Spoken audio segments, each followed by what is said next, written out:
Hello, everyone. Welcome to Soul Connects. I'm your host, Dr. Daisy Lekharu. Thank you so much for joining me on this soulful journey. First of all, thanks to all those who have subscribed to the channel, and for those who have not subscribed, please do click on subscribe. There's so much more coming. It means a lot to me to be connected to you. Today we are going to dive into a topic which is so important in all our lives. It is money. Money, money, money. What is money? Is it important? Of course it is. It's not just the dollars and the cents, but the energy, the emotion, and the intention behind it. It isn't just a currency, it is a mirror. It reflects our values, our fears, our dreams, and sometimes even our deepest wounds. And who better to help us unpack the soulful journey than a brilliant financial expert, a thinker and guide, and a fatherly figure to me, who understands that financial wellness is just as vital and important as spiritual and emotional health. He is Mr. Anant Vijay. So, whether you're chasing abundance, healing scarcity, or simply trying to make peace with your bank account, this episode is definitely for you. Let's talk money with meaning. We have Anant Vijay today. He is a finance professional. He studied at Oxford University and then qualified from the most prestigious financial institution in the UK, ICAEW. He's a fellow of that institute. He also holds an MBA degree from Manchester Business School, where he specialized in international business finance. He has trained in London Trading Academy in managing stock exchange operations. He was trained and worked for the top finance firm PricewaterhouseCoopers. He has worked in large intergovernmental organizations like the Commonwealth Secretariat, the UN, its three entities, UNCTAD, UNOPS, UNITAR, and WHO, where he was a coordinator at WHO and ex officio the chief operating officer of a global partnership hosted by the World Health Organization. In this capacity, he managed the entire finance function of the partnership. So let's welcome Anant Vijay and listen to the deliberations. Let's dive in. Thank you. Welcome to my podcast, and thank you for joining me today in the discussions. Shall we begin our discussions then? Yes, indeed. We are ready. Thank you. Now, the topic that we have chosen is so common, so important, but also something that we are looking forward to also learn from you, hear from you, different perspectives. Let me start, with my first question for you for today. What is money? It's a very important question, and money is a measure of wealth. By the way, there are 6 dimensions of wealth. We must understand them first. Money just measures one of them. These are time wealth, social wealth, mental health wealth, physical wealth, financial wealth, and spiritual wealth. And money is a measure of only one type of wealth, that is financial wealth. So it is a measure of financial wealth. Just as number of deep trusting relationships with human beings and animals is a measure of social wealth, having a dedicated partner and a devoted set of children and siblings is a measure of social wealth. Feeling strong and healthy with requisite vitality is a measure of physical health. Likewise, money is a measure of financial wealth. That's important. So what is financial wealth? Understanding financial wealth means having a clear definition of what it means to have enough financially speaking. How much is enough? One must have a clear understanding of that. Having a steady source of income that grows alongside one's skill and experience is also an important part of it.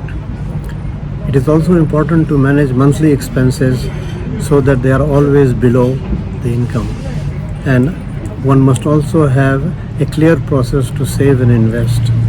And it should be noted that the financial wealth can be used as a tool to enhance other types of wealth. For example, if you have good financial wealth, you can increase your social wealth using it as a tool, and Thank vice you. versa. Thank you for sharing that, and that money is a kind of wealth. It's a financial wealth, which is primarily, mainly we focus on, but also there are so many different types of wealth, and then money is a part of it. Now, do you think money is important? Because money plays such an important role in our lives, but what is money to you? How important do you think it is? Actually, let us be clear what money is. Money is only a measure. So your question should be, is financial wealth important? Money is only a measure. For example, like speed. Right, 25 miles per hour is just a measure of it. right, So is 2000 miles. right, But what you are measuring, if you want to study speed, Right. is the velocity, absolute value of it. So we should talk about financial wealth, not money as such, because Okay. that's just an indicator. It will tell you how good is your financial wealth, and it's a very important indicator, but nonetheless only an indicator. The Right. answer is yes, it is important, the financial wealth, because it allows one to maintain one's daily life, to interact with society, and it can be used as a tool to build other 5 types of wealth, which is a very important aspect. So money is very important. right. Now, obviously, money is important, and we all know its importance. Money can make our life, money can break our life, money can do so many things to our lives, and we all make so many decisions in our life, and money is an integral part of our decision making processes. Now, money doesn't grow in a tree. So it is also important that we know how to make money or grow money, or however you say it. How do you think we can make money? Okay, very important question. When you say make money, what you mean is how can we increase our financial wealth? Because as I said, money is only a measure of it. There are other measures also, Right, but money is a measure of it. So how to make money or how to increase your financial wealth is either you have to work for that. So either you work for yourself or you work for someone else, that is an employer. There are pros and cons for both. Working for oneself is very satisfying, but needs a lot of discipline and patience to build a financially successful business based on one's skills and expertise. It takes time and may not provide a well-defined regular source of income at a set time in the beginning. In due course it will happen, but that may take some time, maybe a few years. Working for an employer gives a steady income, but then one may not be following one's passion. You are Right. doing what someone else wants you to do. You may dislike it, but you are still doing it because you get a set income at a set time every month, and you can continue with your life. So it depends on your temperament. If you cannot work for anyone, you must work for yourself and make your money that way. If you find the discipline for working for oneself and the patience too much, then you must work for someone else. Someone Right. else, a person or an employer or anything other than yourself. So that is how you make money.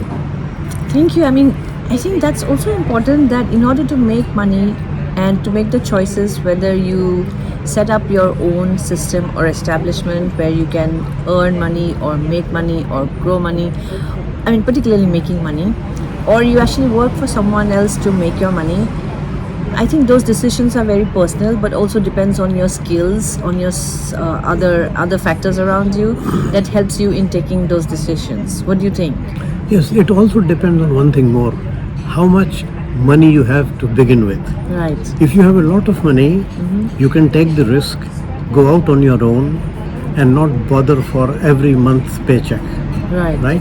If you don't have much money, then you must make sure that you earn enough every month to live. Right. And for that, maybe you have to work for someone else till such time as you have enough money to go out on your own. Right. So, taking the clues from that and the cues from that, People sometimes invest the money that they have, but there are also people who decide to borrow money from different sources, whether it is an individual or bank or other institutions.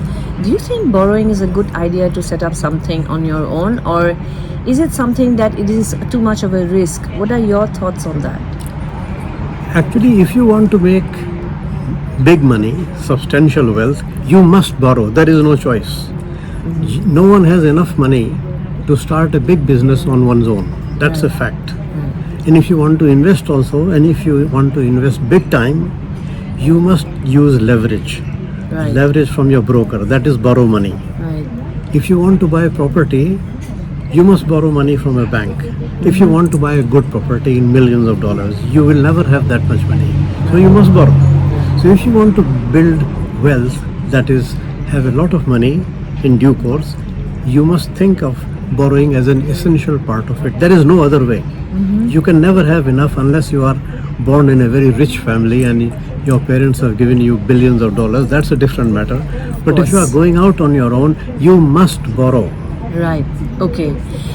Yes, I mean, talking about investments and seeing the way the world has changed, when I grew up, my mother taught me, my father as well, to how to invest. We had this piggy banks, but I also had a bank account, and my mother also gave me some money to run my expenses. But she used to say that if you put aside a part of it, maybe it will help you to save some of your money. And that's how I learned to keep my money aside and make small scale investments. I didn't know much to grow at that point in time or make money from other sources. I was still a student, but taking from there, the generations have changed.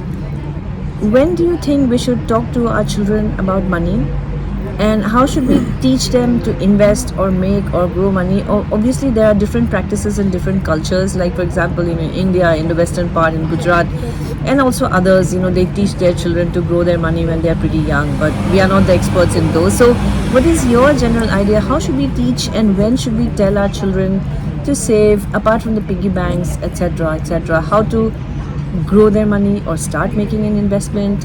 What is a good starting point?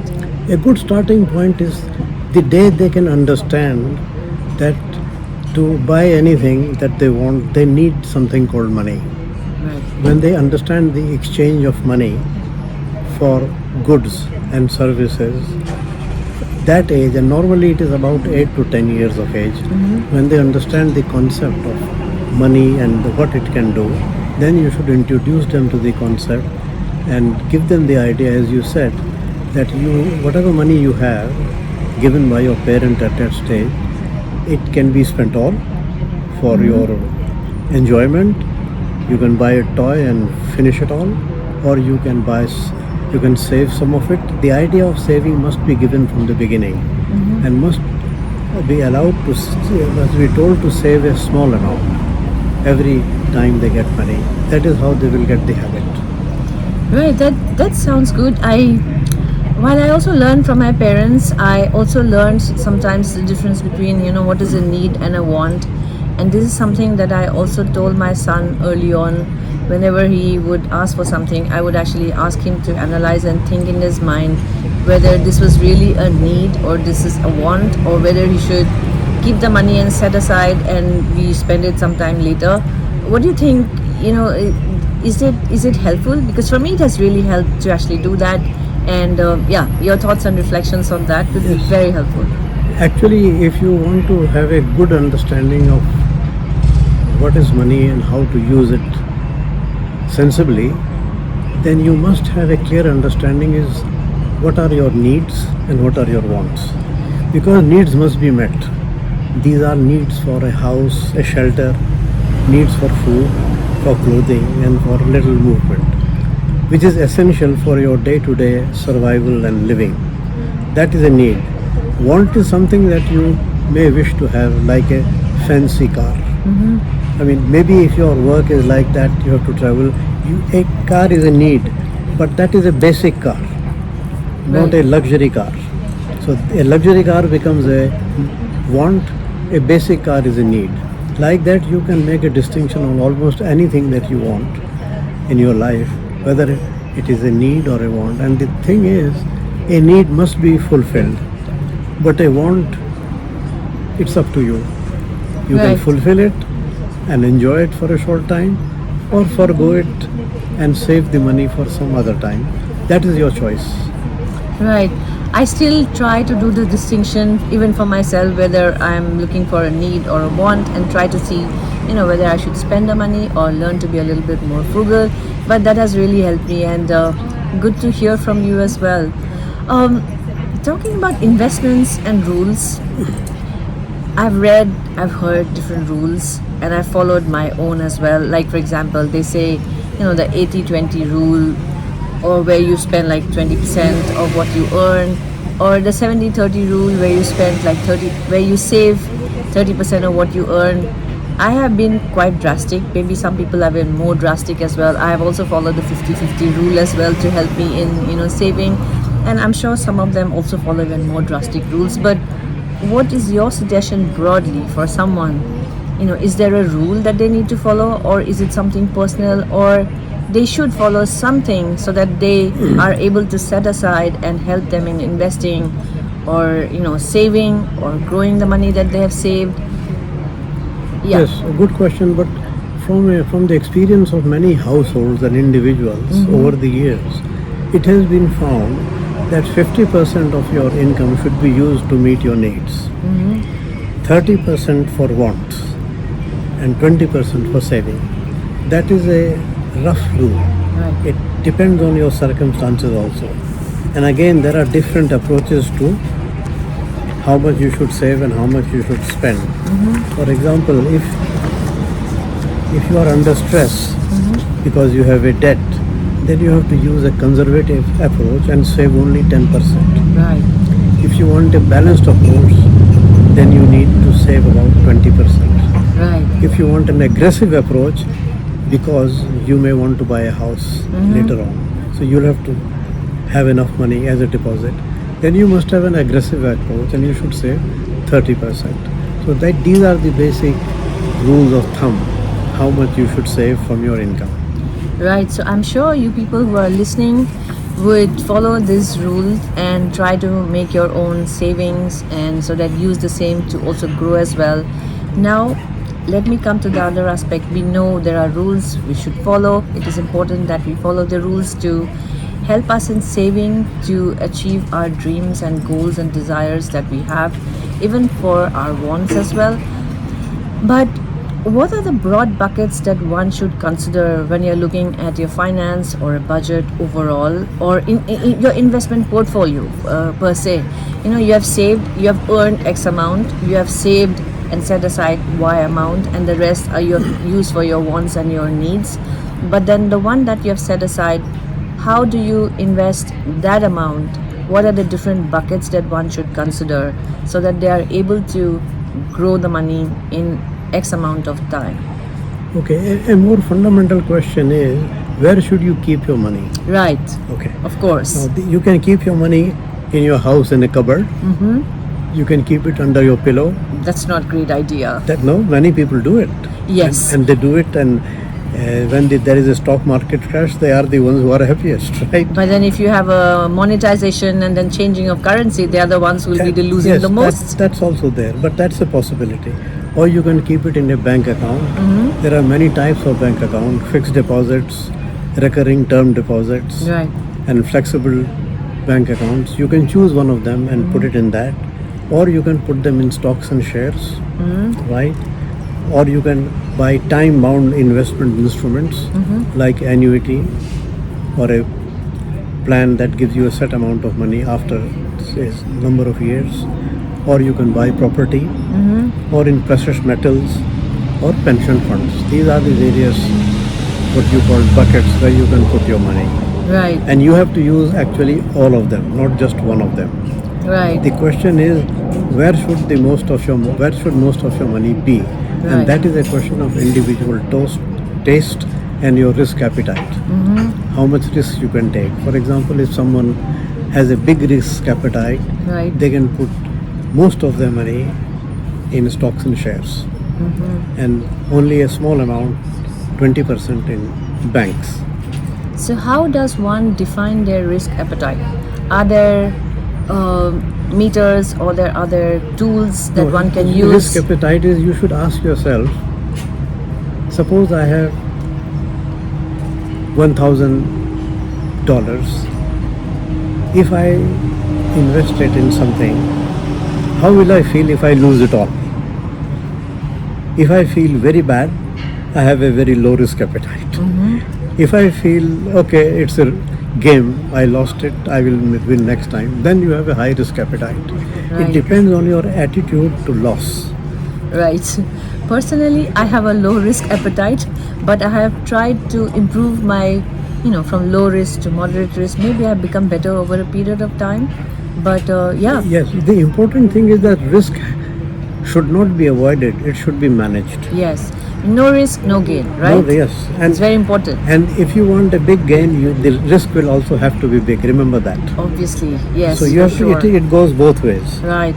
And if you want, you should have, as I said, there are a number of areas where you should put your money: in stocks, in shares, in property, in precious metals, in pension funds. If you have all these in place, then you can assume higher risk in one of them. Right. But if you have only one or two, then your risk appetite is bound to be low. Right. That's how it is. That's great. I mean, it's great to hear the different perspectives. So you learned about how soon should we, think about or teach our children to invest. What are the different buckets for investment? What are the rules? How do we understand our risk appetites? It is important that I think it's also important that we discuss money at home. Isn't it important? I mean, that's not a topic for discussion for today, but I think money discussion is such a sticky topic. We talk about transparency, but I think that doesn't happen. But yet we need to prepare ourselves with our resources that we have. But an important point that I still would like to touch upon today is retirement. As we grow old and we retire, the definition of retirement also has changed over the period of time, as we do not have government jobs which is last till 65 years of age or 60 years of age anymore. There's a lot of people working in the private sector or having their own establishments, but yet they do plan to retire. Now, when you grow old and you retire, for example, there are also other issues that come up, your medical issues and other issues, and you do need a flow of money to sustain yourself. Our quality of life has become much better compared to before, so we also live longer. But we also have different issues as we start living longer as well. So when should we start planning for retirement? Should we or shouldn't we plan for retirement? And how do we do it? When should we do it? Okay, that's a very important question. Maybe we'll have a larger discussion around that, but today let's touch upon it at a high level to see, what it means and when should we start thinking about it. One must think of retirement because it will happen one day, like death. It will happen. Yeah. The question is, from what time in our life should we start thinking of retirement? And that is a very simple answer. From the day you get your first job, from that day you think of retirement. There is no other time for that. So that is one. And how should you plan for retirement from that day? First of all, if you are working, then if there is a employer's pension plan, you must join it. It's always optional, but you must join it. Right. You must also find out if there are state pension plans in the country you live, and if there are, you must join them. Right. And finally, you must invest into policies that give you pensions. Right. These are private policies by insurance companies, and you must buy one or two of these to make sure that at a certain age you will get a pension. So you have to do all of these things right from the day you start your job. If that is 21 years, that's 21 years. If it's 31 years, that's 31 years. This cannot be delayed and must not be delayed. That's a very important task, and many people forget it, actually. Thank you so much for the discussions around money. Money really matters to all of us, to each one of us, and for everything that we do on this planet. And it is so important and so critical. Thank you so much for the discussion today. Okay. Thank you so much. Thank you very much. It was good to talk to you about this very important topic. All the best. Thank you. Bye. Hi, everyone. Thank you for joining the discussions today and listening into the conversation. That's a wrap on today's soul stirring journey into the heart of money, its power, its purpose, and its pulse in our lives. Take a breath, reflect, reconnect, because when your soul aligns with your financial truth, abundance isn't just possible, it's inevitable. Thank you for tuning in to Soul Connect. Until next time, this is your host, Dr. Daisy Lekharu, signing off. Stay grounded, stay grateful, and let your soul lead your way. I will see you soon with another episode. We are going to deep dive in some of the discussions that we've already done. And love you all. Thank you so much. Take care. God bless you.